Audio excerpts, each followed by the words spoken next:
Things are gonna get crazy!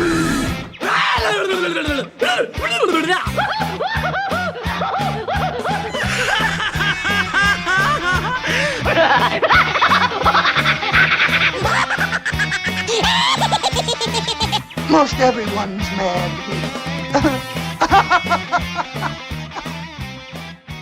Bonjour, everyone! Welcome back to another new episode of AniMat's Crazy Cartoon Cast.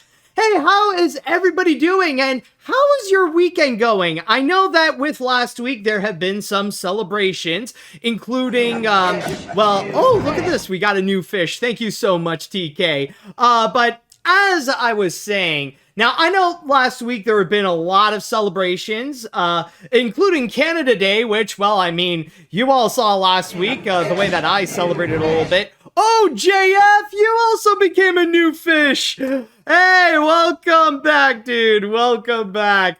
But yes, and also for you Americans, hopefully you all had a very nice time during your 4th of July. But also, I want to go and say congratulations to the French. And as Orson Welles said it best, they definitely are celebrated everywhere for their excellence, and they have proven so this weekend with their election, in which there was a little bit of a scare in which the far-right party was said to go and win, and what the fridge is going on? There's been more and more new fishes going around. Thank you, Jay Monty, for that gifted sub that you just did. Holy crap, it's already going wild with already swimming. Like, we're starting this podcast with a little bit, we're starting it like an ocean, and already the fishes are just coming in. But yes, the French elections occurred, and there was a scare that the far-right party was going to win, but the people in France have proven the mass wrong, in which they voted for the correct people in order to go and lead the country. And hopefully we will be seeing that when America shall be doing that this November, or at the very least, I am hoping, but it is showing some very positive signs that most people are fighting against fascism, and it proves how the far right are nothing more than a worthless minority. But anyways, getting back into what we are all here for, and that is regarding this episode. Now, I just want to tell you all that this is going to be a bit more different than usual. This will be a shorter episode where we are just going to be talking about 4 stories instead of the usual 5.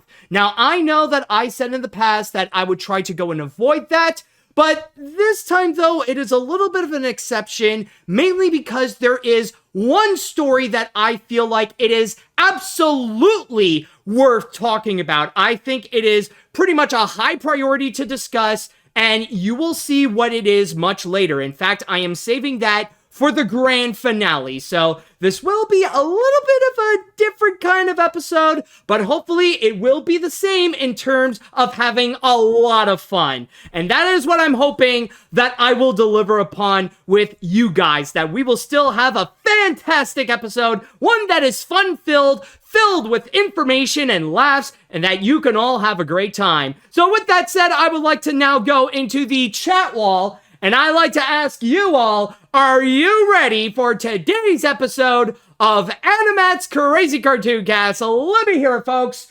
Are you ready? Let's see now. Yes. Oh, that is beautiful. I see that people are prepared. I already see some people are already set to be a new fish. That is great to see. And so, with that said, I believe now it is time that we shall go and get things started.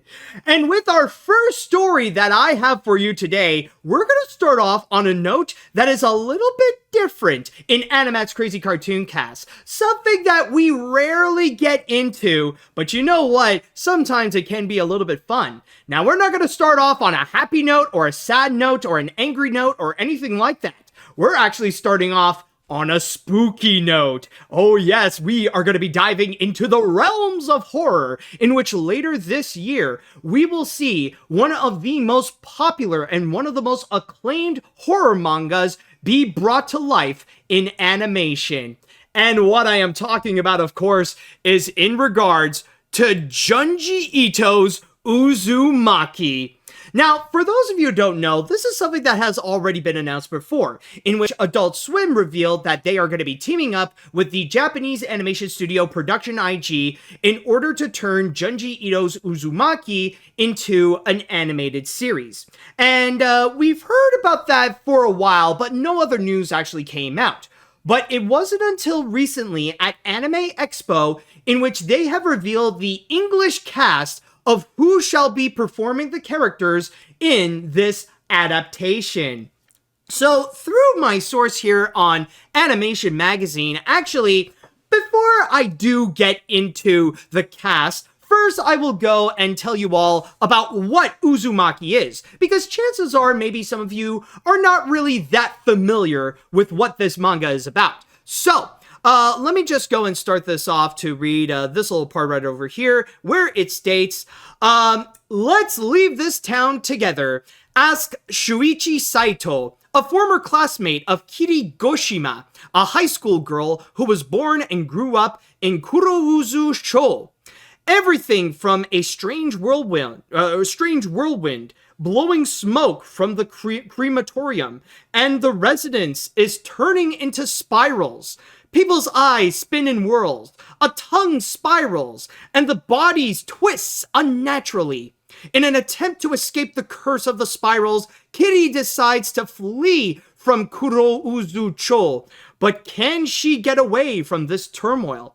So, basically the whole gist of it is that this is a horror story that is entirely themed on spirals. And you'll see a little bit more like a good example of this. But anyways, let's actually get into who are among the voice cast, because they simultaneously also mention about who's going to be voicing the characters in Japanese. So, for example, for Kirigoshima, the voice in Japan, or the Japanese voice, shall be Uki Satake, and the English voice will be Abby Trott. Next up, you got Shuichi Saito, which the Japanese voice shall be Shinichiro Miki, and the English voice will be Robbie Damon. Next up, you got Azami Kurotani, which the Japanese voice will be Maria Ise, and the English voice will be Christina V. And then you got some other characters as well, including Kiri's dad, whom the Japanese voice is Toshio Furukawa, and the English voice is Doug Stone. Shuichi's mom will be voiced by Mika Doi and Mona Marshall for the Japanese voice and the English voice respectively. Then you got Shuichi's dad, voiced by Takashi Matsuyama for the Japanese adaptation, and the English dub will be voiced by Aaron LaPlante, while Katayama will be voiced in Japan. For the Japanese voice, it shall be Katsutoshi Matsuzaki, and the English voice will be Max Middleman. Now, in order to go and give you a better example, to give you more of an idea of what Uzumaki is about, Adult Swim actually did put out a little clip, a first look of how this anime is going to be. So basically, they're going to go and literally take the pages to life. Even the style itself stays very true to what the manga looks like. So we're going to go and take a look together of what this anime is going to be and what is in store and what is it about spirals that is scary.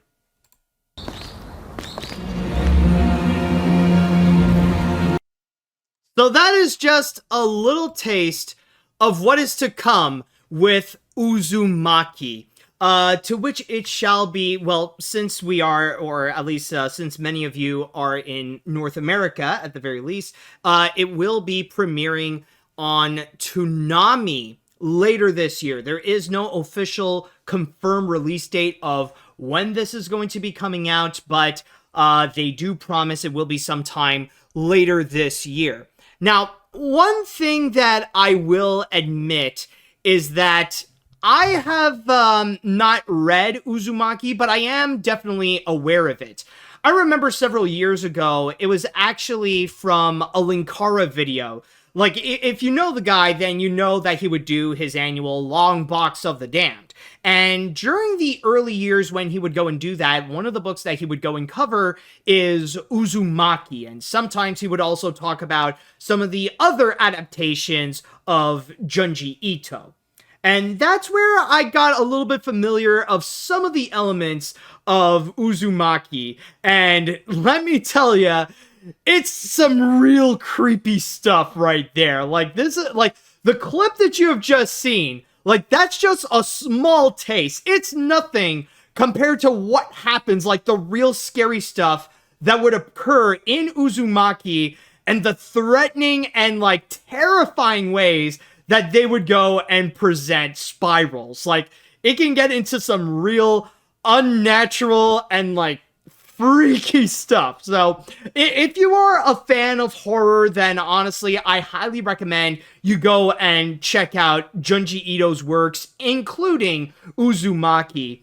And also, I want to tell you, like, to give you a better idea of who Junji Ito is, there's actually this meme going around where people are saying that he is the complete opposite of Hayao Miyazaki. It's kind of like this funny comparison where people would say that when it comes to Hayao Miyazaki, as a person, he's pretty much a bitter old man who is tired of the world and doesn't see much positivity left out there on this earth, especially with people who is older than 12. Like, he'll still have a heart for children, but not necessarily for anyone or anything else that isn't naturally made.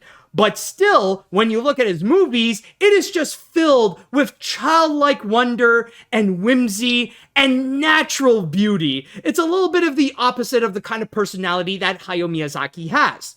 But then you contrast that to Junji Ito, who many people say that in real life, he is a very sweet human being. People who would interact with Junji Ito always have a great time. He's very pleasant to be around. He's very kind. He's very sweet. He's a very enjoyable person to be around. Many people, if not everybody who interacted with Junji Ito, always have pleasant things to say about him. But when you look at his works, it's legitimately man-made horrors beyond your comprehension. Like, some of the most terrifying things that you could ever see, and you wouldn't expect such a sweet guy would have such a horrific imagination that would lead him to go and create these things, such as Uzumaki, for example. And again, that clip you saw, like, honestly, the freakiest thing that I see in the first look is honestly the eyes. When you see the dad suddenly, like, taking his eyes, like, one after another, moving them independently to go around. Like, it's weird because I'm a cartoon guy, and I would see that all the time when you would see characters spiral their eyes around independently, like in a wacky and funny scenario. But there's something about Uzumaki that they portray that in such a very unnatural and very uncomfortable way. Like, I know, I hate doing this, but, like, if we just take a look at this again, like, just take, one quick look again of like that spiral of like those eye spiral scene.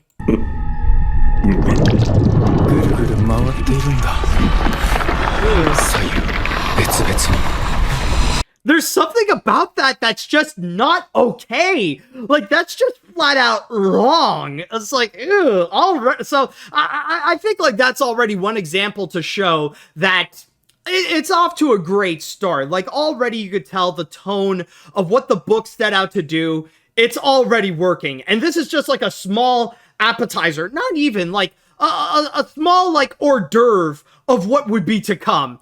And there are some of these characters, like, they could go a little too far with their spiral obsession.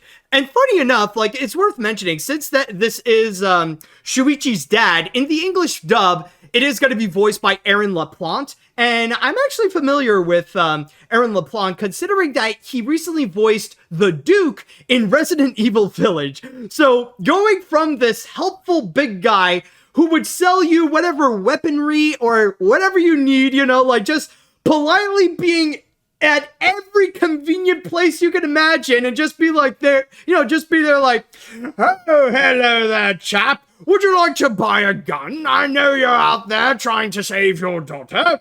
Here you go. What about this? And now, like, he's in this where he might do the same thing, but he's a lot skinnier and he's like, oh, sorry, lad, I cannot sell you that. I like the pattern. I like the spinning spiral here.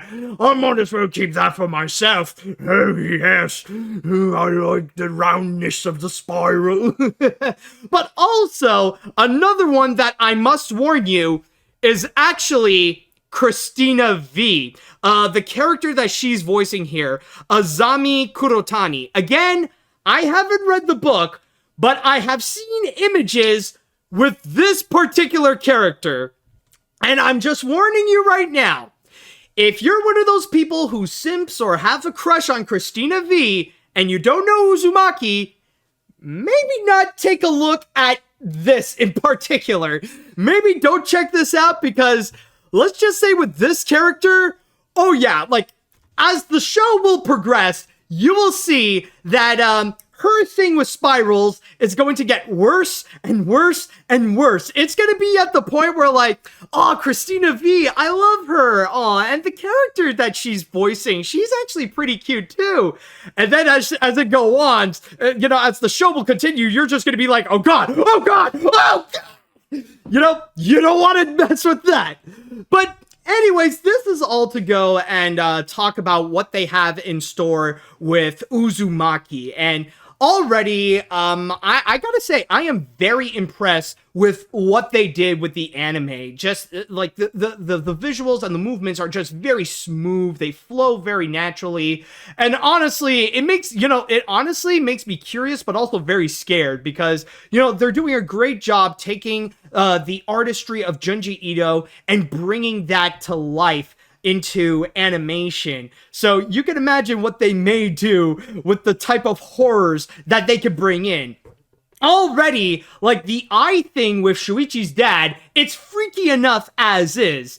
But once we see more of what would be to come, you're gonna see that Uzumaki will definitely be messed up. So it's a warning, but also I just want to go and present this, because I got a good feeling this is gonna be one thing that might be hyped up for Toonami. It looks like it's going to be interesting. It'll be freaky, but there is a high possibility that it's going to be one of those must-watch animes when it will come on Toonami. Again, we don't know when specifically it will be coming out. They say sometime later this year, but we will see, and chances are, I think there is a strong possibility it will do justice to the works of Junji Ito. Alright, so with that said, now I would like to pass this on to the chat wall, and I'd like to ask you all, what do you all think about the first look of the Uzumaki anime and the voice cast as well? Are you excited to go and check this anime out? And also, if you are a fan of the works of Junji Ito and Uzumaki especially, I would love to know what you think. So let's see what the chat wall has to say. Alright, so I'll be honest, I myself have never heard of Uzumaki, but judging by the clip, it looks creepy as hell, and I can understand the appeal of it, and it looks like it's going to translate the manga into an anime, so overall, it has potential. Seriously, this is the kind of show you shouldn't watch in the dark. Oh, no, honestly, like, there are those who can be brave enough to do that, but for me personally, I think I might want to keep the lights on if I would go and watch it, because like, maybe there might be a day where me and my friends, we could be checking it out, but chances are I want the lights to be on, alright? I want the precaution, like, yeah, chances are I'll be scared watching it, but, like, I want to have a certain level of scared. Like, I want to be scared, not traumatized, you know what I'm saying? Anyways, honestly, I'm not an expert on the works of Junji Ito, but looking at the trailer and the cast, I'm pretty intrigued. It has a perfectly eerie tone. Like, I've never been scared of spirals, but the way they've done it here is pretty freaky. And the things I've heard in the way you describe, it sounds right up my alley. So I'm gonna give this a watch. Hopefully it won't scare me as much as Ponyo did. Don't ask. Let's just say, Liam Neeson didn't ease my fears. Ponyo? Out of all the Hayao Miyazaki movies, or out of all the Studio Ghibli movies that you could have gone with, you would go with Ponyo? Like, honestly, I am curious. I'm not judging, but I want to know, what is it about Ponyo that makes it freaky? Like, unless you have a fear of the ocean, maybe, like, that part I can understand. But honestly, I don't know, like, where would people be scared about Ponyo? Like, I am honestly curious, really. Liam Neeson's Taken joke. Insert it's Liam Neeson, so insert a Taken joke. I will find you, Ponyo, and I will bring you back to restore balance. Alright. Oh wait, forgot the J. Okay, fair enough. Anyways, I'm not really big into horror anime. I have watched Super Eye Patch Wolf and Ryan Hollinger's video on Junji Ito, and yeah, I think this'll just be okay. I could trust Production IG to animate realistic / overly detailed character designs. The manga is probably better, but I can't read from right to left. My American brain just can't do that. Plus, I'm just not a fan of comics. This does look interesting, but I'll stick with Satoshi Kon movies and maybe 80s and 90s OVAs. Alright, fair enough. You do you, man. Anyways, let's see what else we have here. I'll definitely check out Uzumaki whenever I feel like I want to get a good scare, especially during the Halloween season. That imagery is something we don't see every day, but hey, Christina V is doing more voice work is a major plus for me. Oh, and I did actually met Christina a while back, and she's actually very sweet, and hope to see her again soon. Aw, that's very nice, dude. Anyways, I have never heard of this until now, along with some impressive casts like Christina V and Abby Trott, who played the English dub as Nezuko in Demon Slayer. Oh, that's who she is. Okay. Okay, that actually explains something. And for the look of it, it looks creepy and disturbing. I don't know if I have the time to watch it when it comes out, but it looks dark and creepy at the same time. Alright, any other comments, just to see? Creepy narrator voice impression, soft. Okay. Hey, I'm a voice actor, so when I see that, it was like, ooh, directions. Okay, let's go. Let's see. It's evil black and white. Spiraling stare right into your soul. Normal voice. Okay. I've seen trailers for movies like The Fury and Looker, where the eye stares at the camera and viewer, not to spiraling, but to flash like lights. I wouldn't be surprised if this anime actually followed the formula along with those spirals. Oh boy, some of you have just no idea, because some of the things they do with spirals, it's very creative. Like, think of the grossest thing you could do with the human body and spirals, and chances are, yeah, it does that. Let's see now, what else do we have here? I never read or never heard of Uzumaki until now. However, even if I have basically no knowledge about Uzumaki, from watching this trailer, this looks creepy as hell, and yet it caught my attention.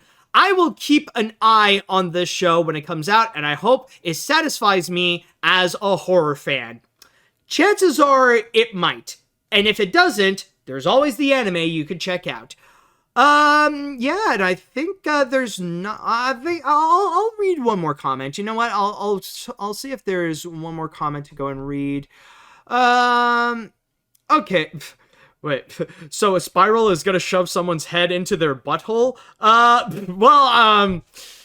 No, well, I don't think. I mean, nah, I don't think it goes to that extent. I mean, like, even if someone doesn't have that spiral curse, like, I can imagine there might be some people that would be into that, but I don't know, I don't think buttholes would be involved. I don't know, like, at the most, maybe they'll have, like, the cartoon poop, because those are technically spirals, but, I don't know, maybe not. You never know what horror lies in Uzumaki. Anyways, as someone who is sometimes in horror, animated horror projects are rare to find nowadays. But there is Japan who can make scary projects like this. I have never heard of the manga before. I am going to see some when it arrives on Toonami on Adult Swim. Alright, so, wait, oh my god, someone really wrote down the messed up origins of Skibidi Toilet. What? Oh my god, yeah, you people in the chat wall are crazy. But then again, what the fridge do you expect in this podcast? Alright, but anyways, we're gonna go and take our first break, and when we do come back, we will go and return to some normal animation talk, and we will have an update on what is happening at the box office. And yes, cartoons are finally taking over, not just Inside Out, but they're also getting the additional assistance of the Mega Minions. Alright, welcome back. Now, our next story, we are going to return to discuss about what is happening at the box office. Now, you may recall last time, I talked about how Inside Out 2 just passed the milestone of crossing the $1 billion mark. The first time that it has happened to a Disney movie since Frozen 2 back in 2019. Or at least the first time for a Disney animated movie. But still, though, even though it has crossed that mark, one thing that we started to open the discussion about is regarding its path on becoming possibly the highest grossing animated feature of all time. Now, we have made our guesses. We were wondering how things are going to go moving forward, especially when Despicable Me 4 was about to be released. And considering that now we would have two animated features that are aiming for the same audience, now they're out in theaters, it would really be a bit of a test to show how things are going to go and if people are going to go on one animated movie or maybe another to see how that is going to go and spice up the box office. And let me tell you, folks, we got some very interesting results. So let's go ahead and see the animation domination that is happening during this box office weekend. Yes, for both Inside Out 2 and Despicable Me 4, they have been doing quite well at the box office. Now, let's go and start this off by talking about Despicable Me 4, since that is the new animated feature that did come out during last week. Not necessarily the weekend, because in this case with Despicable Me 4, they decided to come out on Wednesday, July 3rd. And during what is technically the 5-day weekend, it's already off to a pretty solid start. Not only being in first place at the box office, but also it is worth noting, going into my source here on Box Office Mojo, right now it has accumulated a domestic total of $122.6 million domestically, nearly $107 million internationally, or technically $106.9 million, and a worldwide total of $229.5 million. So, already right there, it is off to a pretty decent start right over here. Impressive that it is able to do so domestically, but we will talk a little bit later about how things are going internationally, because considering this is both an Illumination movie and a Despicable Me movie, it is very rare that we would see the domestic number be higher than the international number, and again, we'll get there soon. But then you have Inside Out 2, which already, even if Despicable Me came into theaters, it is not stopping the momentum. It is still going very strong. Again, keep in mind, the last time we talked about this last week, it just crossed the $1 billion mark. And right now, it has managed to go and make much more. In fact, it actually accumulated an additional $200 million. So going over here again at Box Office Mojo, right now you could see for the domestic total, it was able to go and officially cross the $500 million mark, where now, as I am recording this, it has accumulated $533.8 million domestically, and along with a $683.1 million in the international box office, its worldwide total right now stands at nearly $1.217 billion. And on top of that, it is even stated here in my source on Deadline that right now it is still able to go and break some records, including Inside Out 2 officially becoming the highest grossing movie of all time in Mexico. So we are already seeing some major records still being beaten by Inside Out 2. And along with Despicable Me 4 still doing very strong and off to a pretty solid start, this already proves that for the first time in years, animation is taking over the box office, especially with the the unexpected dynamic duo of Pixar and Illumination, which, let's be honest, it has happened a few times in the past. In fact, I remember there was one person in the chat wall, actually, they mentioned that the last time this really did happen, the last time we see, or that we saw Pixar and Illumination be this dynamic duo at the box office, it was back in 2016 when they released Finding Dory and The Secret Life of Pets, and they were both box office smash hits in their respective rights. Now, let's go and start things off by taking a look at Despicable Me 4, with how that film has started off. Now, keep in mind, again, this is a grand total of the 5 days that it has been released since July 3rd. And technically, this also includes some of the international releases where they were able to get it several days prior. I believe it was Australia who actually got Despicable Me 4 before the grand majority of the other countries. I believe it was in late June that it come out. Chatwall, you could go and correct me if I am wrong, or if you could find the specifics on that. Yes, well, someone did confirm that Australia got it back a few weeks in June. Yes, exactly. So from there, already it's already starting off very well, as you can see here. And I mean, even when you just count the 3 days, technically just on the regular weekend between July 5th and 7th, Despicable Me 4 is able to get $75 million, which is that's already good in itself. But then you got the bonus of Thursday and Wednesday prior, and now it has already started its weekend off with $122.6 million domestically. And that's honestly pretty good. It is interesting, but for me, what I want to go and keep an eye on is how it will do internationally. And there actually is a reason why the international box office is not necessarily as strong as how it is domestically.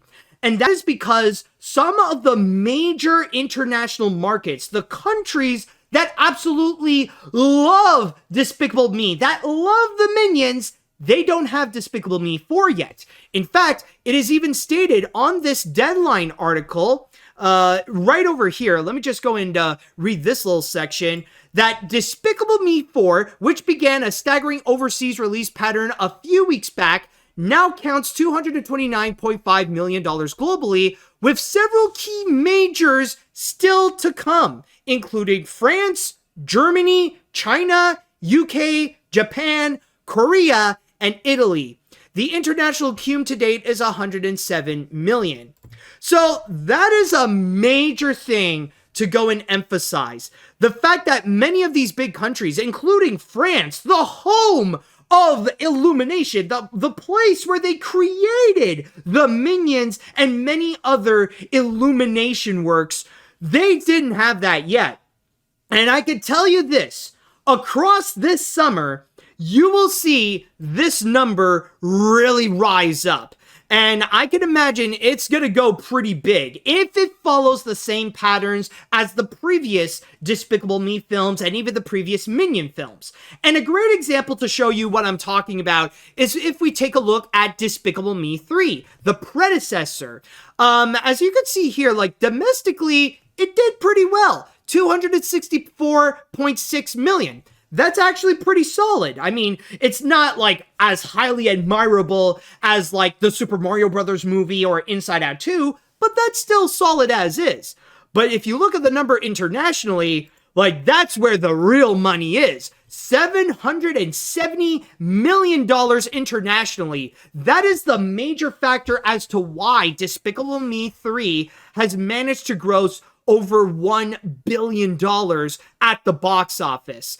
And if history is correct, we might see the same thing with Despicable Me 4. It's mostly going to be the international markets that's going to be carrying the amount of money that Despicable Me 4 will ultimately go and collect. Now, rather if this will cross the $1 billion mark as well, that remains to be seen, because even Minions: The Rise of Gru did have a hard time and it didn't fully pass that, but chances are, I think it will at the very least be pretty close to it. So for now, this is just going to be considered a good start, but we will have to wait a little later to see how things are going to go with Despicable Me 4, and I think it is safe to say for now, with this kind of opening, Despicable Me 4 is a hit. But how big of a hit it is going to be, we're going to wait as the summer progresses.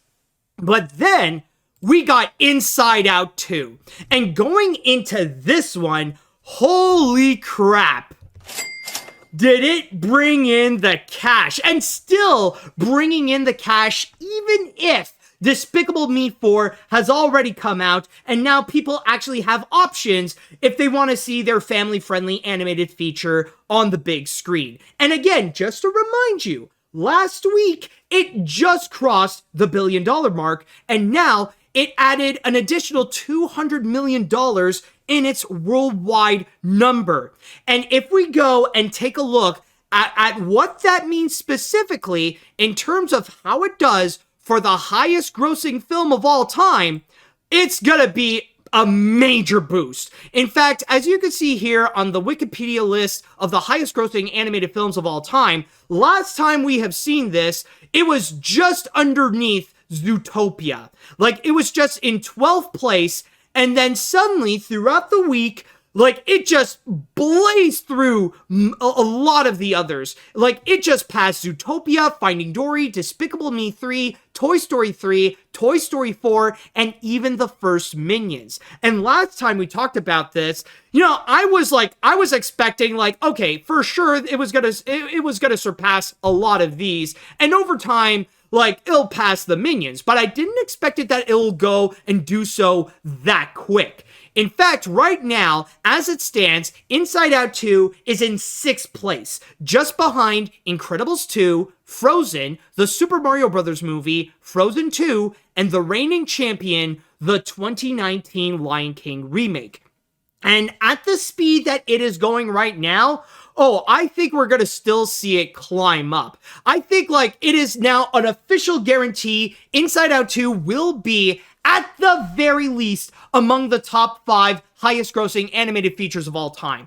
And I'm sure, like, we are going to see in the weeks to come, like, maybe even soon, like, maybe by next week, we're going to see Inside Out 2 pass through Incredibles 2 and even Frozen. Like, no problem. And over time, I'm pretty confident it's going to pass the Super Mario Brothers movie, no problem. So now, the real question and the real mystery is going to be, will it surpass Frozen 2, or especially the Lion King remake? Because at the speed that it is going right now, the fact that even on its, like, on its 4th weekend right now, like, it managed to get an additional $200 million on its worldwide box office count, I think it might be highly possible it could do so. I think it might legitimately have a strong chance. Now, Of course, it is more likely it will surpass Frozen 2 than it would the Lion King remake, because keep in mind, with the Lion King remake, it's still a big number that it has. Like, right now, the Lion King remake has $1.663 billion at the box office, and that is still going to be quite a challenge. But at the speed right now that Inside Out 2 is going, I feel like there is a legitimate chance. And I don't mean a strong chance. I mean, like, no, this could legitimately happen. We could see Inside Out 2 not only dethrone Elsa, but also Donald Glover's Simba. Like, they could we could legit see this as, like, full-on #1, no questions asked. And one major factor as to why I am saying this is if we take a look at what movies are going to be coming this month. Throughout the month of July, there's not going to be as much competition for either Despicable Me 4 or for Inside Out 2. For both of these movies to keep ranking in the money, especially that there is no direct competition. Like, we don't really have another animated film or even a family-friendly film coming out anytime soon. Like, technically, in terms of that one, the next big one is going to be, I believe it's Harold and the Purple Crayon, and that's only going to be coming out next month on August 2nd. And as for the others, like, if you take a look at next week, what's the big movie that's going to be coming out? Technically, it's going to be Apple's Fly Me to the Moon with, I believe, who does it have? It has Scarlett Johansson, and who the fridge is the other one? Channing Tatum, yes. That it has Channing Tatum and Scarlett Johansson. And I'm not 100% sure. I don't know, like, if it is going to be that much of a hit, but I feel like regardless of how it will do at the box office, I highly doubt it will even cast a shadow onto either Despicable Me 4 or Inside Out 2. So I think that is I think that it's pretty much safe to say that it's going to do fine next week, and it won't affect their box office count whatsoever. And then the week after that, you have Twisters. That's going to be the next big movie. And honestly, like, I could say that I don't really see it being that much of a hit, but then again, I kind of said the same thing about the new Bad Boys movie, and that actually turned out to be very successful. And honestly, like, yeah, I like my initial thoughts on how it would do at the box office. It was proven wrong, but you know what? Good on the movie, and especially good on Will Smith for actually having a bit of a comeback for his career after the infamous slap at the Oscars. I know we've all done our jokes. I know I've done my fair share of jokes about that moment as well. But at least I'm glad that now we can move on, and even Will Smith can move on where he can be back to becoming a beloved actor again. So that's always good. But still, though, going back into Twisters, maybe there is a chance it will do well at the box office. But again, I don't think it's going to be something that will legitimately be a major challenge for both Inside Out 2 and Despicable Me 4. I think they could still do well on their own while Twisters is doing their own little thing. The only major competitor that they will have is going to be at the end of the month, which is going to be Deadpool versus Wolverine. That for sure is going to overshadow both Inside Out 2 and Despicable Me 4, and that is going to be like the next big thing in movie theaters and for the box office as well. But the point that I'm trying to make is that still it will give a lot of time for both Inside Out 2 and Despicable Me 4 to keep ranking in the money at the box office and to keep dominating the box office as well, to keep making their money again and again, and especially for Inside Out 2 to keep climbing up. So again, I just want to say, I feel like pretty soon that we will see at the very least this month, it'll guarantee surpass Incredibles 2, it'll guarantee surpass Frozen, and I'm sure later on we will see it surpass the Super Mario Brothers movie. Now, will it surpass Frozen 2? Highly likely. Will it surpass the 2019 Lion King remake? That we will have to wait until how much it will ultimately do throughout this summer. But still, though, this is this is great to see, especially with both animated movies doing very strongly at the box office. So congratulations to the Illumination team for their strong start with Despicable Me 4. And especially, once again, congratulations to the Pixar team for still continuing on making box office records with Inside Out 2. All right, so with that said, now I'd like to go into the chat wall, and I'd like to ask you all, what do you all think about how both Inside Out 2 and Despicable Me 4 is doing at the box office? I would love to know your thoughts, and especially, do you think at this point, Inside Out 2 might have a chance to take the title for the highest grossing animated film of all time? Let me know what you think on this one. All right, so let's see here. I'm not into Minion stuff, but I will look forward to Despicable Me 4. I'm happy to see Inside Out 2 is now a huge success at the box office. Congratulations to Pete Docter and the team at Pixar for bringing their animation studio great again. As for the guy who wrote an article about Pixar's failure and missing John Lasseter, well, we all know he is wrong and should realize his mistake for spreading misinformation on Elemental last year. Yeah, I think it is safe to say, I think it is safe to say, not just that article, but a lot of those, Disney is dying articles and videos on YouTube, yeah, they've pretty much aged like milk.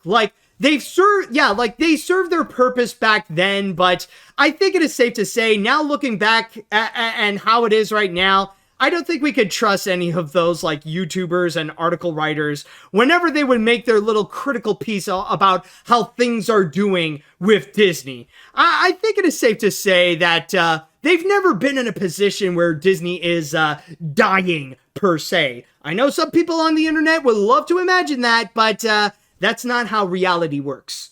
Let's see what else we have here.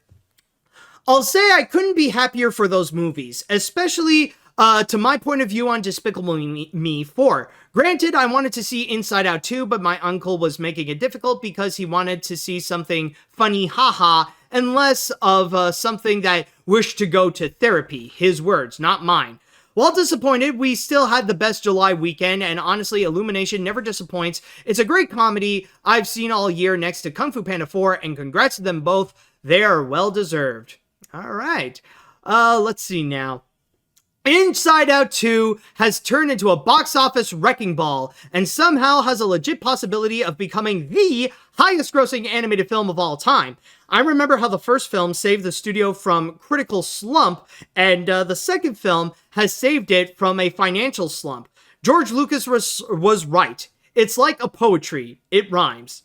Hey, well, what do you know, dude? All right, about Inside Out 2, there was one stat that I saw that really caught my attention. If we exclusively look at the international numbers, it was able to make more money this past weekend than Despicable Me 4.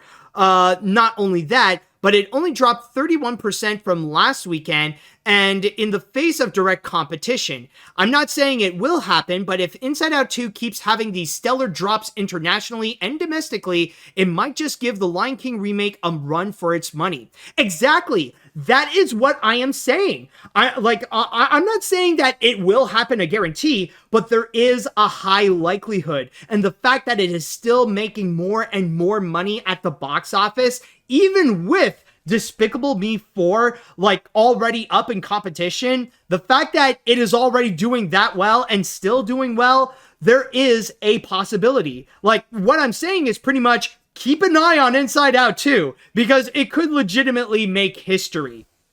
All right, let's see now. I haven't been able to check out Despicable Me 4 yet, though I did get to see it promoted to no end at Universal Studios. But I am pleased that both it and Inside Out 2 are taking control of the box office. It's great to see that animated features can still make the big bucks in theaters, particularly Inside Out 2. Not only because Disney's making a hell of a comeback after last year, but also it's a straight up fantastic movie. Oh, absolutely. That's honestly the major thing that we are seeing right now. With Inside, it honestly feels like with Inside Out 2, it's like that movie is looking back at the poor performances or the unfortunate performances of Lightyear, Strange World, and Wish, And like Joy is just there going like, I got you, fam. Check this out. We gotta make all our monies back. And it actually did. And it is still going so strongly. Like Inside Out 2 alone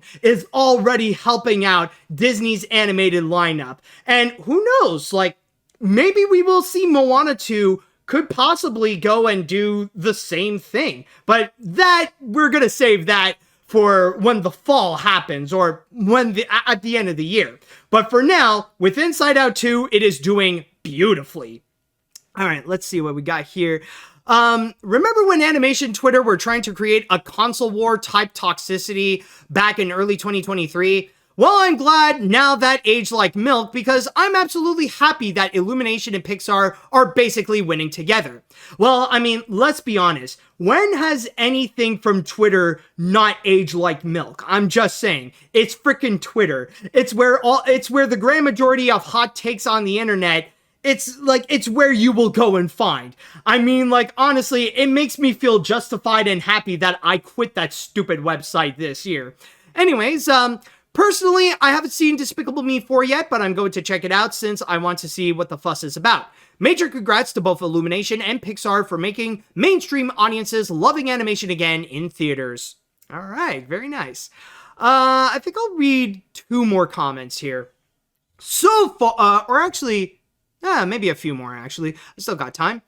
I'm very glad that the box office is being saved by animation. This proves that animation can change the game as much as live action. I haven't seen Inside Out 2 since I'm waiting for it to arrive on Disney+, but I'm seeing Despicable Me 4 next Monday. But still, for Inside Out 2, this is a win-win for both Disney and movie theaters, since it's helping them both. As for Despicable Me 4, I think maybe it might put up a strong fight against its competition. I mean, I don't know if I would say, well, I know I keep on saying competition, but, like, for now, it feels like right now both Inside Out 2 and Despicable Me 4 are like dynamic duos. They're not necessarily hindering one another, and they can both still be very successful in their own rights at the same time.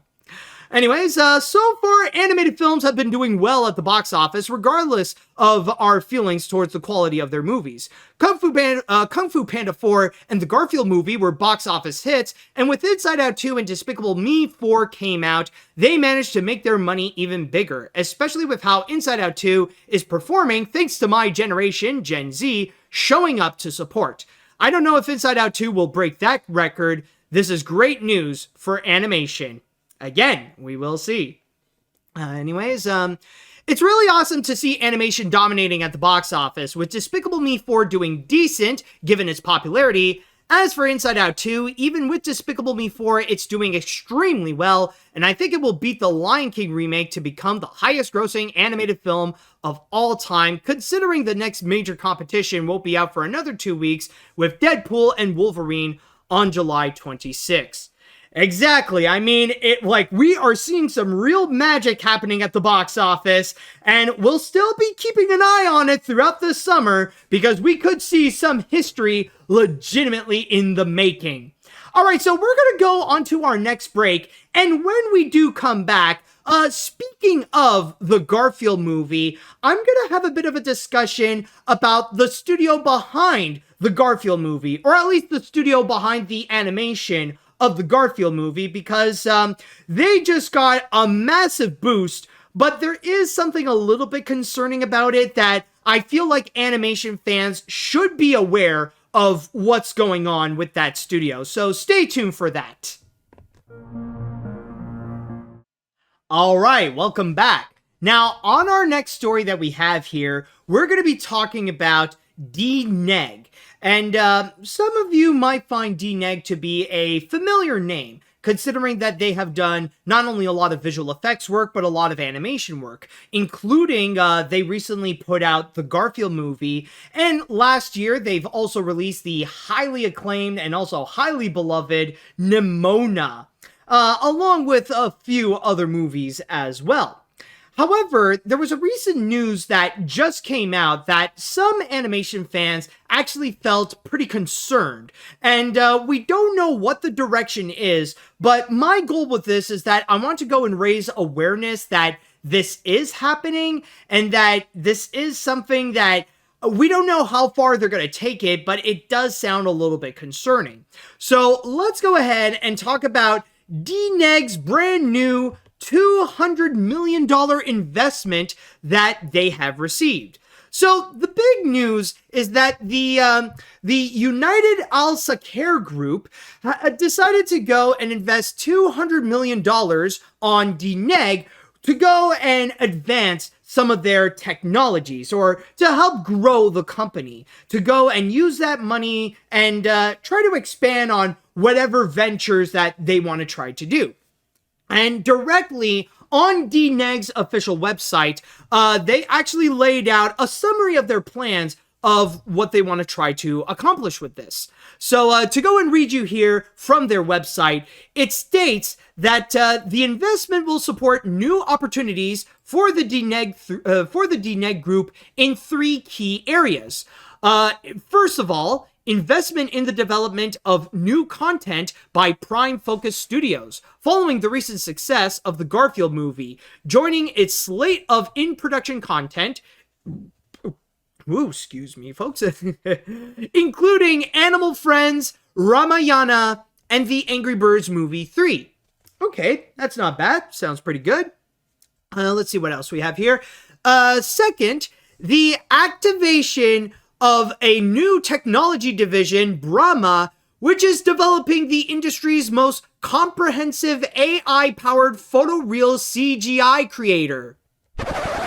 I'm sorry, what? Yeah, we're definitely going to get back to that later. And finally, third, the opening of a new visual experience hub in Abu Dhabi, with plans to develop a world-class ecosystem for content production, storage, and distribution in the region. Now, we also got a quote here coming from the CEO of DNEG, Namit Malhotra. Yeah, Namit Malhotra, in which he states here, this investment will accelerate our plans to further drive the DNEG Group's existing activities and enable the group to expand its offerings, both in terms of the services we provide and the markets we operate in.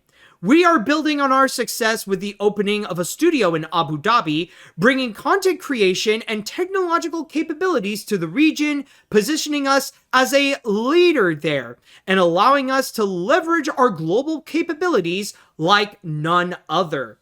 Now, we do have another comment here coming from the CEO of the United Al-Sakir Group, Nabil Kobaisi, in which he states, we are thrilled to join forces with Namit Prabhu. By the way, that is Prabhu Narasimhan. Yeah, Prabhu Narasimhan from Nama Capital, and the DNEG Group. Namit's visionary approach to revolutionizing the media and entertainment industry through cutting-edge technology is unparalleled. This strategic partnership not only turbocharges the development of Brahma, the group's groundbreaking AI-powered CGI creator, but also, under Namit's leadership, demonstrates Abu Dhabi's positioning as a global epicenter for content creation and distribution. By championing advanced AI technologies and expanding Prime Focus Studios, we are set to drive innovation and generate significant job opportunities across the UAE.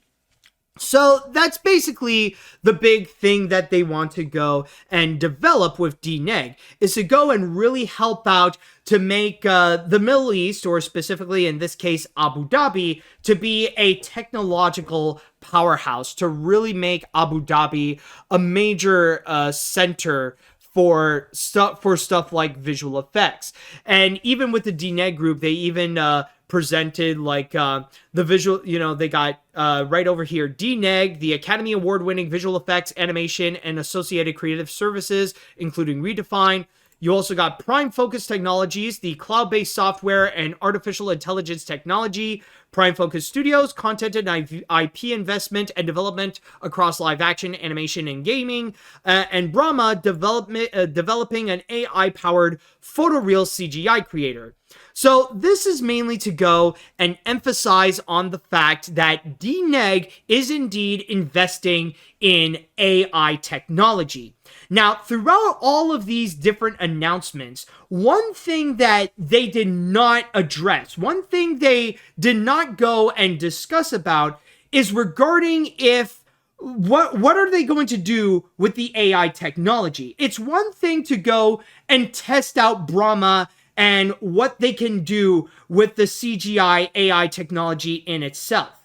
But will we see it cross paths with its other divisions? Will we see Brahma be used in their movies? Like, will they be using that for visual effects, for animation, for gaming? They did not say. We don't know. They're being pretty silent about it. They're just saying that they're going to be developing the technology for it, but not clear as to what the use is. Will they be doing it? And that, for me, is honestly very concerning, considering that with DNEG, they are among one of the rising top studios for visual effects and animation. Like, we're talking about a company that is debatably on par right now with Industrial Lights and Magic and Sony Pictures Imageworks. Like, one of those types of companies that they really do lend their services in order to provide a whole bunch of visual effects and for animation as well. Now, of course, I've already talked about a lot in terms of what they have done for animation. And to go and give you a quick example, I've already mentioned that they've already done the animation for the Garfield movie. They did Nimona. They also did animation for Under the Boardwalk, for the Netflix series Intergalactic. I do believe it is a series, right? I don't think it is a movie, but anyways, they've also done Ron's Gone Wrong, and they did the animated short Mr. Spam Gets a New Hat. But then you also have the visual effects works. Now, in terms of the visual effects stuff, I'm just gonna say honestly, this is a case about what have they not done, because they've done so many things and have worked on so many high-profile movies for their visual effects. And this is just a list, like, to show you some examples of what they have done with a... someone mentioned that Intergalactic is a musical special. Okay, thank you for clarifying on that. But some of the movies that they have worked on, as you can see, again, this is on their official website. These include Furiosa, Godzilla x Kong: The New Empire, Ghostbusters Frozen Empire, Dune Part 2, Aquaman and the Lost Kingdom. They also did Meg 2: The Trench, the Haunted Mansion reboot, Oppenheimer, along with other Christopher Nolan films such as Interstellar, Tenet, and Inception. They did The Flash, they did Fast X, they also did The Muppets Mayhem, Peter and Wendy, Shazam! Fury of the Gods, Glass Onion, A Knives Out Mystery, Sonic the Hedgehog 2, Bullet Train, Black Adam, The Adam Project, Uncharted, Death of the Nile, Moonfall, the Dune Part 1, Ghostbusters Afterlife, and so much more. Like, this is just a list of, like, so many recognizable movies that they have worked on. So again, this is a matter of, like, what the fridge had they not worked on, honestly, because chances are, if you have seen a big name movie on the big screen this year, then you have probably seen the works of DNEG. And the reason why I'm bringing this up is because of their high profile. That's what makes it concerning that they would go and adopt AI technology, that they would go and tackle upon AI technology. And the real concerning factor is just the lack of transparency, that they didn't go into detail about what they want to do with Brahma. What is their intention with the technology, especially with the fact that it is, as they say, an AI-powered photoreal CGI creator? Like, do they just want to use it for their own sake? Are they going to be integrating that onto their live action movies, onto their animated films? Will that be used in order to go and develop some of the visual effects for their features? That we don't know. And they're not going to go and immediately say it, of course, because obviously there would be some backlash out of it. And honestly, and it's because of that where I feel like it is hard to try to figure out what would be a proper answer to this. How could we go and respond to DNEG to go as far as to invest money to go and develop a lot of to go and develop on AI, especially when they are still making some high-profile pictures, including Animal Friends, which I believe that's going to be coming out next year from Legendary and Sony, and also that they're going to be providing the animation for the Angry Birds Movie 3, similarly to what they have done with the Garfield movie. So honestly, I feel like this is a case where we need more answers from DNEG. We need a bit more transparency about their intentions, about their purpose of what they want to do with AI. Because with how high profile that they are, we could be running the risk that maybe, and I'm not saying that they are doing it, but there is a possibility that they may take that Brahma and that they could be using it on high-profile feature films in order to go and cut down costs and use Brahma to sell that to studios to say, hey, work for us, and we'll be sure that our budgets are going to be stupidly low, especially thanks to the help of Brahma. And that, for me, is the part where I just feel like is concerning. And for now, the best thing that we can do in this case is just raise awareness of what DNEG is doing and put the pressure on them to go and explain what their intentions are. Because again, for now, they're just saying that they're going to try to go and develop the technology. They never said what their intentions with the technology is. And we cannot necessarily trust a studio that's providing animation and visual effects for major studios to go and develop technology like this. Because what we don't want is for them to go and cross the streams. And it's very much like Ghostbusters in this case. You never want the streams to cross together because that is just going to unleash some real chaos right there. So that's honestly something that I just want to go and express and to go and quickly discuss about and to help educate you all on what is happening with DNEG, especially with how prominent that they are in the visual effects and in the animation world, and yet that now they're starting to go and tackle onto AI. So that should bring up some concerns. All right, so with that said, now I want to go and pass this on to the chat wall. And I'd like to ask you all, how do you feel about DNEG starting to develop some AI technology of their own? Are you upset with this? Do you have any concerns? Do you have any questions? Let me know what you all think about this. All right, so let's see here. I don't have much to add to all other than hold on a sec, just need to make sure I can read this properly.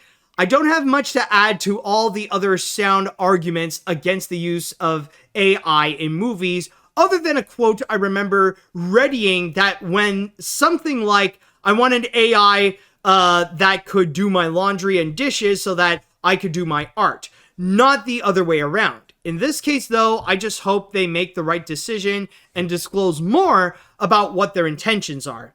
Exactly. I think the biggest problem here is the lack of transparency. It's not necessarily the fact that they are developing AI technology of their own. I know there are some criticisms with it, but that's not necessarily the biggest issue. Right now, it's just the lack of transparency of what their intentions are. How are they going to do it? And will we see that technology be transmitted or be used in their upcoming features that they will be working on? Like, chances are maybe they'll want to use Brahma for Dune Part 3 or the Angry Birds movie 3. There is that possibility. Let's see. This investment on an animation studio with AI by an Abu Dhabi-based company is just awful and stupid as hell. And hopefully DNEG is doing okay during this, and I need that Abu Dhabi company to be sent to China, not normal. Also, AniMat, you don't have clarification about the SDA. Oh, okay, about that thing. I mean, like, yeah, that's another whole thing. I understand, but well, we need to go and move on. Anyways, no, screw that. No, mamma mia. No AI CG creator. What new job opportunities? You're using AI to take job opportunities. If you're going to flip and do that, then you better give your artists a goddamn and not lay lay them off. I really hate AI. Artists deserve to have a livable wage and not have to overwork or be outsourced. These animators at DNEG deserve better. At this point, studios need to be disrupted so that by humans so that we can leverage their precious AI. Well, that's honestly one of the things that's actually, unfortunately, appealing about DNEG, is that they're one of those studios that people can go and get their animation outsourced or their visual effects outsourced in order to make things cheaper. In fact, let me just go and look up DNEG, because I know they got several different places. Like, let's see here. Yeah. Like, this is just from Wikipedia, but it says here that DNEG's headquarters, the main one, is in Fitzrovia. What the fridge is this? Fitzrovia in London, England. But they also have different they got different divisions where you could find DNEG studios in Vancouver, Mumbai, Los Angeles, Chennai, Montreal, Mohali, Bangalore, Toronto, and Sydney. I mean, yeah, you got, like, of course, you got, like, you got some that, like, of course, they can be protected by unions. Like, you got Los Angeles and London, of course, their main place. And you got a few Canadian cities like Toronto, Montreal, and Vancouver. But then you also got Mumbai in India. Then you got Mohali, that, again, is in India. You got Bangalore, which is, again, in India. So, like a good chunk of these are in India already, and that's one of the big appeals. If you want to have some cheap animation, then chances are you'll be working with DNEG's Indian divisions. Anyways, back to over here to see any other comments. This is honestly extremely concerning. Considering with how high profile DNEG is and how many big projects they've worked on, it would be extremely upsetting if they do end up using AI. Seriously, I'm at the point with AI where I'm so sick of people trying to use it. Sooner or later, AI will go in the way of NFTs and it'll die out. Exactly, and I think that is pretty much the best thing that we can do. Is just raise awareness about who is using AI right now. Because I know a lot of people have feelings about AI, and some strong feelings, of course. And honestly, the more that we raise awareness, the more people will take their own action on what they want to do when they see that there is something that is being used with AI. Let's see what else we have here. DNEG, the rising company that provided the visual effects of Dune, Furiosa, Godzilla x Kong, and Christopher Nolan films like Oppenheimer and Interstellar, and provide the animation on Nimona and the Garfield movie, is now investing on AI? I am worrying that they would use AI to cut down production costs, but I need more info to know what their intentions are. Exactly. That's the big thing. It's just the lack of transparency. We need to know what their intention with the AI technology is in the first place so that we can be confident to know where it is going to be placed. Because if it's going to be in areas where we really don't want them to be in, like animation or in visual effects, then yeah, chances are it could cause an uproar. And if we don't want them to use AI, the stronger the uproar is, the better. Let's see what we have here. All I could say is, why, DNEG? I thought you were supposed to be cool. I just don't trust that company that is investing in this where they are trying to do AI. And that's my biggest concern. I just don't know what's going to happen next, but I just hope AI will have zero involvement in any form. But it does then I'm refusing to watch anything DNEG is making, unfortunately. That is fair enough, man. I understand your reasons. Anyways, DNEG incorporating AI. I don't know if I should be concerned or angry. I need more information. This is too little for me to actually get angry, but I'm holding suspicion that this might be bad. I want more information, but I also don't want more information because I hate AI. Well, that's the thing. We need to have more information. Like, yeah, it might make you upset, but that's kind of the point. The more that we have the information, the more likely that we can make a legitimate response to it. All right, I think I'll read one more comment and then we're going to move on to the next break and the next story. So I'll go right over here. No, not that one. Sorry. Yeah, there we go. I was able to see the Garfield movie not once, but twice. First time was with my friends, and while we were waiting for one of their special vehicle rides to get fixed, and the second was with my group of Bright Futures life skills. Later for dinner, I ate lasagna because, well, why not? His vehicle ride is now fixed up, and we used to go and see Inside Out 2, A Quiet Place Dark 1, and they were pretty good as well. Oh, okay. Oh, that's nice, but I'm looking for stuff related to the story. I mean, like, it's nice that you had a good time, but anyways, there we go. Okay, let's see. Well, first off, I'd like to apologize for being late for this podcast again. Hey, don't worry about it, dude. It's all good. And second, this is becoming having to work on some great films right now, like Nimona and Garfield movie, but still stop wasting your money on cheap things like the Flash movie and Borderlands. If I want to keep seeing the studio again, unionize your staff or else. Or at least unionize some of your staff. Because honestly, I can imagine it can be pretty hard, especially when a good chunk of the studios that they have are in India. You know, where studios can go and escape unions. I've already talked a lot about that on my latest video about Sausage Party, but that's like a whole different story right there.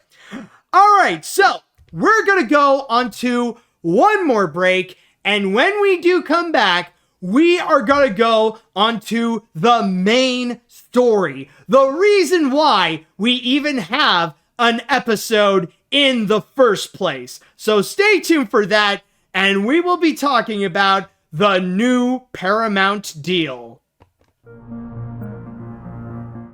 And now, everyone, it is time that we shall go and end this episode off with the grand finale. And for this grand finale, let me tell you, folks, originally, I was thinking about skipping this week. I was thinking, you know what? We didn't have much news, so we might as well go and just take a break, take things easy. I'll go and work on my videos. You guys can go and relax and enjoy your summer. And then we could get back probably next week where we could catch up on what's been going on in the entertainment and in the animation world. I was thinking about doing that. But then there was one event that occurred. Now, there have been little bits and pieces of news that just kept popping up about it. But the more it would go and appear, the more it became more official. And I've already been covering this a few times throughout AniMat's Crazy Cartoon Cast. But now, it seems that things have become official. In fact, it actually occurred on the night before this episode before I am recording this right now. And what I am talking about is the Skydance and Paramount deal.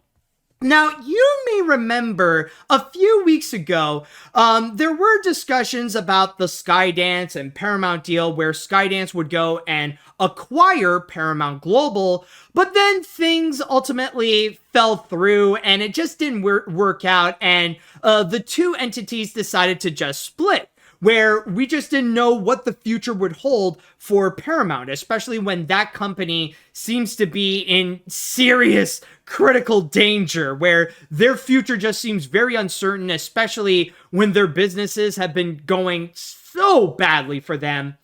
But then suddenly, out of the blue, during the month of July, suddenly we saw, okay, some talks were getting back into it, and now they have made things official. Yes, Skydance has revealed that they have now placed a brand new deal with Paramount Global for Skydance Media to actually own the company. And I will go and read you here from my source on Deadline what this specifically entails and what they have done.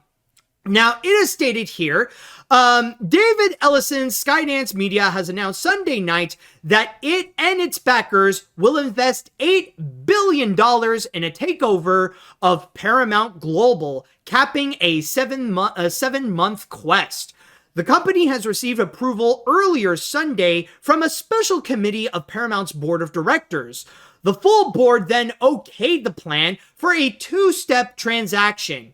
The first is the acquisition of National Amusements, Inc., the entity run by Sherry Redstone that has controlled almost 80% of Paramount's voting shares. That transaction will be followed by a full merger. Paramount Class A stockholders will be getting $23 a share. Class B stockholders will get $15 per share in cash/stock election. The cash consideration available to public shareholders totals $4.5 billion. Now, there is one thing that is worth noting, however, even though they have officially made this deal, technically, nothing is officially set in stone just yet. There is a chance that this deal might ultimately not really happen, that Skydance might not own Paramount. And that is because they have also agreed within this deal that Skydance would go and give Paramount 45 days to go and find a better deal. If there is another entity or another major corporation that would like to go and step in and they would offer a better deal that is more appealing for Sherry Redstone and for Paramount, then they have the right to go and do that one instead. They would have to go and pay a $400 million fee to Skydance in order to break off that initial deal, but they can have the option to go and do that as well. So let's say, for example, if Apple decided to step in and they want to go and completely buy off Paramount Global and give them a way better deal and a more appealing deal for both Sherry Redstone and for the shareholders of National Amusement and Paramount. If they do like that better, then they have the choice to do so as long as it is within those 45 days. If not, and there is no deal that would go and occur, well then it would ultimately go to Skydance. Now, it is worth noting, by the way, that it's not going to happen overnight. It's not going to be immediate. Not just with the 45 days, but they have also stated that the transition to the new ownership to Skydance is not officially going to go and occur until the start of 2025. Or they say that it's around the first half of 2025 when the deal will be officially put in place, that Skydance will be paying that $8 billion and that they will be owning Paramount, along with the head of Skydance Media, David Ellison, being the new boss of already the boss of Skydance, but will be the new boss of Paramount. And on top of that, we do have some quotes here that I would like to read. Some statements from both Sherry Redstone and from David Ellison as well. So just to read you again from my source on Deadline, this is a quote coming from Sherry Redstone where she states, "In 1987, my father, Sumner Redstone, acquired Viacom and began assembling and growing the businesses today known as Paramount Global.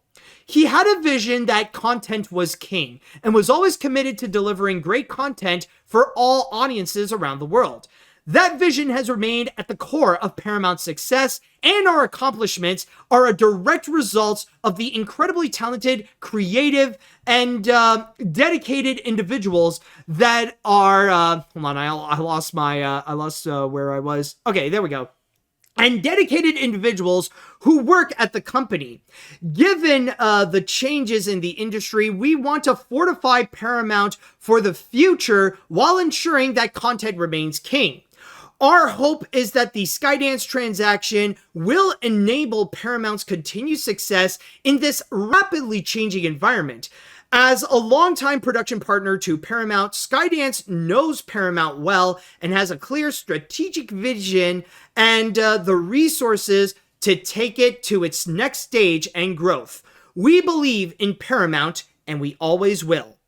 Now, we also got a quote here coming from David Ellison right over here, and it states, "This is a defining and transformative time for our industry and the storytellers, content creators, and financial shareholders who are invested in the Paramount legacy and the longevity of the entertainment economy. I am incredibly grateful to Sherry Redstone and her family who have agreed to entrust us with the opportunity to lead Paramount. We are committed We are committed to energizing the businesses and bolstering Paramount with contemporary technology, new leadership, and the creative discipline that aims to enrich generations to come." So that is the big thing, and honestly, the biggest entertainment news that we have, well, this week, technically, it's the fact that Skydance is now going to be taking over Paramount. That after months of uncertainty of what the future holds with Paramount and who are they going to be teaming up with in order to go and survive in the industry, they decided to go with Skydance. And I've already mentioned this before, that technically, while it is not ideal, and it would have been nice if Paramount could have just picked themselves back up in order to re-energize their company in order to make things better for themselves, this is the best option that they do have. Since all the other options, they are not that appealing, especially when they sound a lot like just mergers and completely reshaping the company or just breaking the company into pieces and turning it into something that we wouldn't recognize anymore. Rather it be the deal with Sony and Apollo, or the possible merger with Warner Brothers Discovery, or maybe even the acquisition with Comcast. I don't know if the last one did actually occur. I did hear there were some talks about it, but it never ultimately happened, or maybe they never really considered the option. But still, though, there were those other options, and they were really not that appealing. So at the very least, by being with Skydance, they have the strongest likelihood to not only remain intact, but to stay as the company that everybody recognizes over the generation. So at least there is that.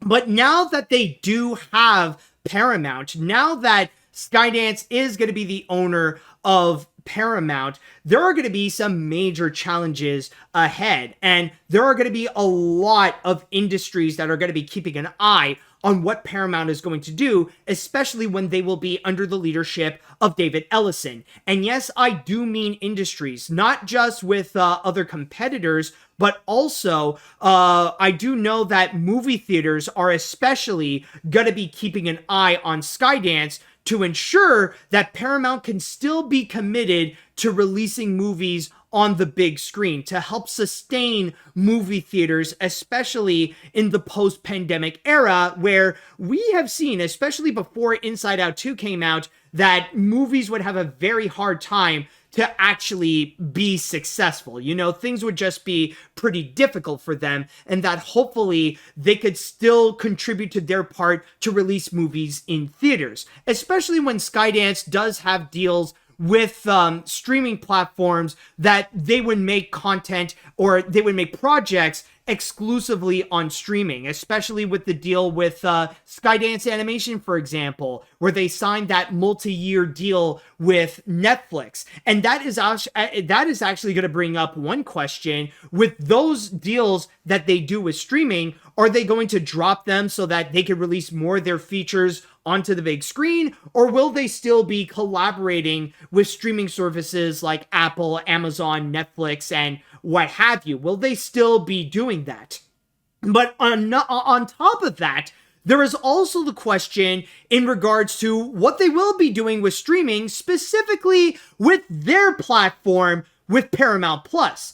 In fact, Paramount Plus is considered to be one of the biggest detriments to the company. In fact, some people can argue that Paramount Plus is the reason why Paramount is in the position that they are right now. What are going to be the strategies that they will have in store to make sure that that Paramount Plus can actually be competitive in the streaming wars? Or will they just drop it and they would be like Sony Pictures, where they would just go and distribute their movies and shows onto Netflix, Amazon, and what have you? Will they be doing stuff like that? Now, I know there was recently the talks about a possible merger between Paramount Plus and Max in order to form their own streaming service. That's like an amalgamation of both. I have heard about that. There is another possibility, but maybe David Ellison and the Skydance team, they might have a different plan. They might have a different idea about what they may possibly do about it.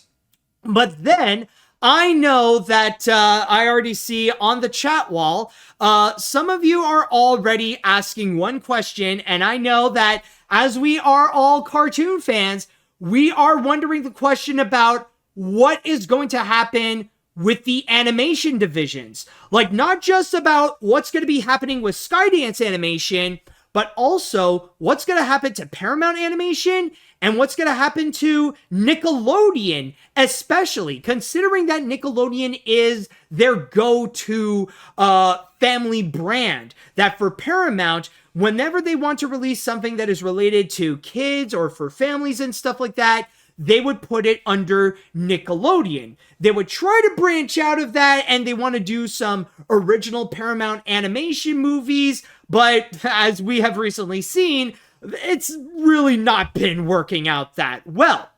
Well, funny enough, there is an answer to that, and I literally just found this just before starting this episode, and we're going to go full circle with this episode by going back to Animation Magazine, where they actually listed what they will be doing. And this is just a short list, but apparently Skydance actually revealed some plans about what they may potentially do, including what they want to do for animation. To which they stated here, Skydance executives, assisted by consulting firm Bain & Co., have identified $2 billion in potential cost cuts at Paramount. So that's one bad news, unfortunately. So, of course, when it comes to cost cuts, we're going to see a whole lot of jobs that are going to be taken down. I mean, that's unfortunately something that comes with the package with these major acquisitions. Sadly, we will be seeing a whole lot, like hundreds, if not thousands of jobs that will be let go. What the number specifically will be, we're just going to have to go and wait and see. But all I know is that stuff like this, it is going to be a bad time. But then again, we also have, this is the big one for you all, by the way. Ellison envisions combining Skydance Animation with the Paramount-owned Nickelodeon brand and merging its sports documentary division with CBS Sports. Sports is the foundation of our business, says Shell. So for animation, That is the big thing that they may possibly want to do, to make a combination between Nickelodeon and Skydance Animation. I know there are some people that are asking about the possibility, oh, well, why don't they just drop John Lasseter and just go with Nickelodeon? Sadly, that is not going to happen, especially when David Ellison has some serious sentimental value for John Lasseter. In fact, even with this article on Deadline, just to go back into that, they even mention John Lasseter as a selling point. And it's actually, where is it? Right over here, in which it states, Skydance has a 15-year history as a co-finance partner with Paramount on many of its core franchises, including Mission Impossible, Transformers, and Top Gun. The companies pointed to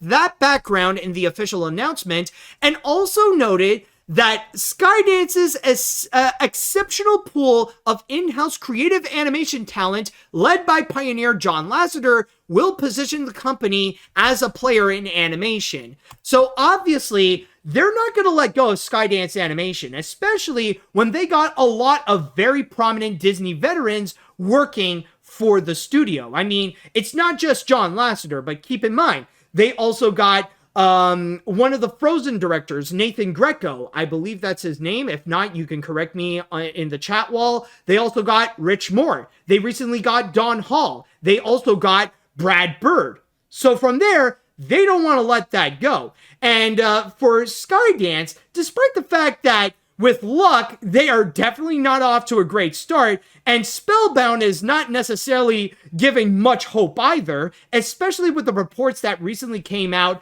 especially from the breakup of, the breakup with Apple, where they pretty much stated that their movies are just way too expensive, and creatively, they're just not good. But still, though, Skydance really cares about their own animation studio. So the big thing is that we may possibly see that combination, and that ultimately Nickelodeon might be conquered by John Lasseter. So that may be the future that we may be seeing. A Nickelodeon that is being led by John Lasseter. And honestly, I don't know how to feel about that. But anyways, going more into what other things that they have mentioned, it states here, on linear media, Shell said, we don't think it's going to worsen, but we don't think it's going to get better either. The new leadership will be willing to sell off non-strategic assets. And by that, by the way, there are a few things they stated that they are going to sell that they mentioned it's not going to be as much of value. Like, for example, they mentioned the BET network is something that they're willing to go and part ways with. So there are a few things that they're willing to just break pieces off of Paramount and just give that away, but they're not like the major significant ones. Like for sure, like they're not taking away Paramount Animation, they're not taking away Nickelodeon as well. The animation stuff, for now, it seems like they're going to be safe. And then finally, speaking of streaming and Paramount Plus will receive a technology overhaul. Shell and Ellison believe streaming offerings will continue to move towards multi-service bundles. So chances are it might legitimately be something like, it might be like that actual merger that we have mentioned, the combination between Paramount Plus and Max, as well as trying to sell in bundles, that if you want Paramount Plus, then you can, like, the best way that you could get it is probably in a bundle with Disney Plus or with Peacock or with Netflix and stuff like that, that they're going to try to aim more for that. So obviously they have a lot of different plans that are in store, and some honestly that are very concerning, especially the big question about combining Skydance Animation and Nickelodeon. I think a lot of animation fans will have some questions about that. But still, though, at the very least, it looks like now for Paramount, the future is a bit more clear, and there is a strong possibility. I'm not saying that it is a guarantee, but because there is that slight chance that maybe Paramount might find a better deal within those 45 days, but still the future seems to be pretty clear. Paramount will still be continuing, they will still have a future, but there will be some changes that will occur, rather it be on Nickelodeon or with Paramount Plus. There will be right now a new leadership. And will this be for the better for Paramount, or will this make things absolutely worse for it? We will have to ultimately wait and see. But still, though, the fact that they agreed upon a deal, this is a very massive deal. No pun intended. All right, so with that said, now I'd like to go into the chat wall, and I'd like to ask you all, what do you think about the new Skydance deal that Paramount accepted? Do you guys agree with it? Are you excited for the future of Paramount? Do you have any concerns? Do you have any questions? Let me know what you all think. All right, so let's see what we got here. Well, it's nice to see Paramount and Skydance finally make a deal, and it does concern me a few things. One of them is with Skydance Animation merging alongside Nickelodeon. John Lasseter could have more power over animation divisions and hire back John Kay and Chris Savino. And this is coming from a guy who enjoyed their projects like Luck and their new series on Apple TV Plus, Wondla. Okay, well, you know, I am not a John Lasseter supporter whatsoever, but I'm going to give him the benefit of the doubt. And I don't think he's going to be bringing back people like John Kay or Chris Savino. They are much more of a lost cause than John Lasseter. So in that regard, yeah, I don't think that's going to be happening. I'm not a fan either of John Lasseter, coming back and having a far bigger position and having more power in animation, especially if he may take over Nickelodeon. But he's not going to do something that stupid, okay? I just want to make that thing clear. Let's see now. I wouldn't have minded this deal if they didn't bring in Jeff Shell as the new company president. If anyone is not aware, he got thrown out from NBC Universal after he got caught with sexual harassment. Seriously? First John Lasseter and now him? What's with Skydance keep bringing in people who got called out for sexual harassment to lead their studios? Well, in that case, just ask David Ellison. He's the ringleader of all this, and he's the one who's bringing these people back on track. Obviously not caring at all about sexual harassment whatsoever. So just want to let you know on that. All right, let's see what we got here. This story really reminds me when James Nguyen thought that Paramount was going to finance Birdemic 2 at the time, but he spilled the beans and the deal never actually happened. So anyways, this seems like Paramount and Skydance story is not going to end anytime soon, huh? What happened to Paramount, man? They used to be cool in the 70s. I mean, they made The Godfather, for God's sakes. Remember Godfather, kids? You know, that was a great movie, right? They brought us Godfather. Yeah, that was cool, man. They were also, and not to mention, they were distributing the DreamWorks films back in the 2000s. They helped distribute Shrek. They distribute, I think they distributed, did they distribute El Dorado? Maybe, I don't know. That I'm not 100% sure. But they distributed Shrek. They distributed Madagascar. They distributed Kung Fu Panda. They distributed How to Train Your Dragon. Man, those were the days. Am I right, man? Oh, that was a little fun. But anyways, as much as I really am not a fan of, apparently no. Okay, they did not distribute El Dorado. Okay, I think I went too far back in DreamWorks history. So I think it is starting from Shrek and going from there where Paramount entered into the scene. Anyways, as much as I really am not a fan of mergers, this really is the best thing this could have happened, considering how Paramount is at the point in basically hanging by a thread. This really could help ensure their survival. However, there are two things I think could happen. Shut down Paramount Plus, since that's been nothing but trouble, and I think it would be better to just shut down Skydance Animation altogether and make Nickelodeon their main animation brand. Well, I mean, technically they might, but that's not really the case. What they're talking about is more of a merger between Nickelodeon and Skydance Animation, which I personally believe it's a little bit weird. I don't know, that strategy seems a bit off right there. But I don't know, man. I one thing I'm worried is if, with John Lasseter, that he is, infamous in terms of doing a lot of executive meddling. He would meddle a lot of productions badly. I'm hoping, hopefully he won't do that with a lot of the Nickelodeon stuff, because if he's going to be messing with Teenage Mutant Ninja Turtles, Mutant Mayhem, and the upcoming SpongeBob movies, there's going to be some problems. All right, I think I'm going to go into one more, and then we're going to go and cap off from here, because we're running out of time, unfortunately. Let's see, or we'll do two.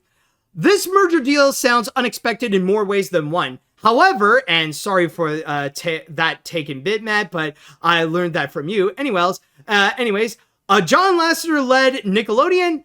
Absolutely not. There have been enough problems like this in the entertainment business as is. I don't know what to expect. But I know that Lasseter leading Nick is not one of them. If that happens, I might have to give the Master Yen Sid stare like he did to Mickey in The Sorcerer's Apprentice. Know what I mean? Well, of course, I love that movie, so I know exactly what you mean. Let's see now. After so much frustration back and forth, there is finally an agreement between Paramount and Skydance for the potential merger. I have stated numerous times before that Paramount is a fragile, vulnerable company that needs a merger to survive in the industry, and I'm just glad the company will survive another day. Still, though, it still sucks that John Lasseter will still be around to run, especially with Nickelodeon on their hands. Yeah, that's going to be the part that's just so weird. But anyways, we are running out of time, so unfortunately, that will be it for this episode of AniMat's Crazy Cartoon Cast. Yes, it is a shorter one, but we still managed to make the most out of it, and I want to thank you all for joining me on this wild little adventure. And maybe next time, we will have more of a full episode where we can go and cover more stories. But with that said, I just want to say, if you guys enjoyed your time with AniMat's Crazy Cartoon Cast, then don't forget to go and subscribe to the AniMat Live Twitch channel and the AniMat's Crazy Cartoon Cast YouTube channel. And on top of that, don't forget to go and follow me on whatever podcast service you are listening to, rather it be on Spotify, Google, Amazon, or on Apple. Or, I don't know, maybe there's one of them that doesn't exist anymore. But anyways, with all that said and done, thank you all so much for listening. Thank you all so much for watching. And until next time, see you later, dudes.